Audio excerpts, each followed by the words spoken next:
So seriously, when I was a kid, if I had to take 790 and divide it by 8.02, I had to move the decimal place 2 places to the right. I hope I'm making you laugh. Not really laugh, but because I mean you learned this too. It's not like you didn't learn this. And then 802 goes into 79,000. How about, I don't know. Well, anyway, you did it like that. But would you instead take your calculator and take 790 and divide it by 8.02? I think you will get 98.5037, and I'm carrying out a few decimal places. Well, truthfully, in the my first pretty significant scientific calculator was in 1977. So in the early 70s, late 60s, to do a division problem like this was a hassle. People hated it, long division then as well. So what they did is they used logarithms instead, if you can believe that. So they said they wanted to do this problem, and they said, I wonder what that's equal to, and they let it equal n or some letter, and then they said, let's take the log of both sides of this statement. And then they said, well, we know by the quotient rule that the log of 790 divided by 8.02 is the same thing as the log of 790 minus the log of 8.02. And they got out their log tables. So I wish I would have been able to find a log table for you to show you this. But a log table was something where they could go into the table and look up the number 790. So it'd be like this, something like this. So they'd look for the number 780 in the table, 790, 800, and they'd say, oh, there's 790. And right over here, the table would tell you what the logarithm of 790 is. So if you would type that in your calculator, you would get that that's 2.8976. So again, the log table would have a 2.8976. So they'd look it up, truly. Or they'd use a slide rule. I think. I'm not sure about that slide rule thing. Then they'd look up the log of 8.02 in the table, and they'd get 0.9042. Log tables ran to the thousandths place or sometimes the 10,000ths place. So to do a division problem, they preferred subtracting, you guys. So they preferred to do longhand, to do this subtraction. So they did 2.8976 and they subtracted 0.9042, and that wasn't too bad. 6 minus 2 is 4, 7 minus 4 is 3, 9. And they got 1.9934 for that. And then what they did is, see, this was equal to the log of their unknown, and they said, well, this base, I took the log of both sides, the base is 10. So they went into their log table and they found what's called the Anti Logarithm, which was 10 to the 1.9934 power. But essentially they had to go find the 1.993 over here and come over here and find what the number was. Well, on your calculator, you have a log key, and above that log key is a 10 caret. I'm calling that the anti-logarithm. So would you hit the second key and then the log key, and you should have 10 caret on your screen, and then would you put in the 1.9934 and tell me if you get pretty doggone close to 98.5037. I think I got 98.49 when I did this. This is quite a messy slate here that I've created. But anyway, they did a division problem by subtraction. I used to know how to take square roots by hand without a calculator. Can you imagine trying to take eighth roots by hand without a calculator? Pretty tough. You're looking for a number times itself 8 times that will give you 308.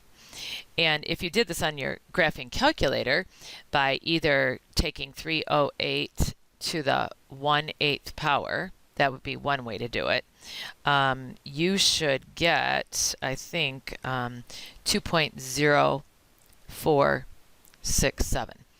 So that's the 8th root of 308. Well, here's what they did. They took the log of both sides. So they had the log of, and instead of calling it the 8th root of 308, they wrote it as 308 to the 1/8 power. And then they brought this 1/8 down in front. They used that power rule and brought that in front. So then all they had to do to find the 8th root of 308 was to look up the log of 308. So look it up on your calculator, please. I believe it's 2.48855. Now you want 1/8 of that, so would you divide it by 8? And I believe that's 0.311. And the more decimal places you get, the more accurate you are. Well, that 0.3111 is equal to the log of your unknown. So the anti-log, so would you take 10 and raise it to the 0.3111 power in order to find the answer to this problem? And would you tell me if it turns out to be 2.0467 is our answer to this problem that I had told you a bit ago? Even worse, try to take 895 and divide it by 73.4 to the 86th power on your calculator. It should, even today's 2016 calculator should blow up and say it can't do it, because that denominator is way too big of a number. 73.4 times itself 86 times is way too big. So your calculator is going to blow up. So what we're going to do then is we're going to say, okay, that equals who knows what. And so we're going to take the log of both sides. And now they saw this quotient and they said, oh, simple enough. All I got to do is do some subtraction. I got to take the log of 85 and subtract the log of 73.4 to the 86th power. But oh, gee, let's use that power rule. Let's bring that 86 down in front. That's going to be way easier than taking 73.4 to the 86th power. Remember, we couldn't do that, and we still can't do that in 2016. And so all they had to do was look up the log of 895. That number is 2.9518.